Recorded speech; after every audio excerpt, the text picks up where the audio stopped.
यह देश कभी जमीन का भूखा नहीं रहा है।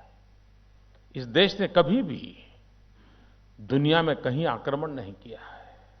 1.5 लाख से ज्यादा हमारे जवान प्रथम और द्वितीय विश्व युद्ध में शहीद हो गए। পাক অধিকৃত কাশ্মীরে ঢুকে ভারতের সার্জিক্যাল স্ট্রাইকের পর রবিবার প্রথমবার প্রতিরক্ষা সংক্রান্ত বিষয়ে মুখ খুললেন প্রধানমন্ত্রী নরেন্দ্র মোদী। উপলক্ষ ছিল প্রবাসী ভারতীয় কেন্দ্রের উদ্বোধন। আর এই মন্তব্য করে পরোক্ষে প্রধানমন্ত্রী বুঝিয়ে দিলেন পাকিস্তানকে অস্থির করা কিংবা তাদের ভূখণ্ড দখল করার কোনো ইচ্ছাই ভারতের নেই। তবে নিজের সার্বভৌমত্ব রক্ষা করতে নয়াদিল্লি সবকিছুই করতে প্রস্তুত। এখনো পর্যন্ত পাকিস্তানের সঙ্গে ভারতের 3টি যুদ্ধ হয়েছে।